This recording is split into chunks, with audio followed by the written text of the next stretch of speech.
Here's the deal I think could happen, and I think is likely to be a derivative of this. I think you give him 10%. Take back half of it, particularly with the strategic minerals. Cut a minerals deal with the U.S., which now Zelensky says he's willing to do, but there's one element missing. Give it to NATO. In other words, make the deal with Putin, but say, I'm sorry, it's going to have to be a NATO state, but you're going to get this land that you fought for, because you don't want to own this problem in the U.S. forever and fund it forever.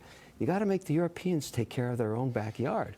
And I think that's where you could get a deal done. Now, the alternative to basically saying, okay, it's not going to be NATO, is you make sure the U.S. invests a lot in the infrastructure that they own there. Right. Because then Putin will say, well, I can't blow up a power plant. United States power plant. Because then the poo-poo will hit the fan. Right. So one way or the other, there has to be some assurances that there's a security that is funded, but Trump is putting it out in a beneficial fashion. I don't think NATO would be, this is just my suspicion in the way he's behaved so far, any prospect of NATO on his doorstep would be a deal that would be amenable to Putin.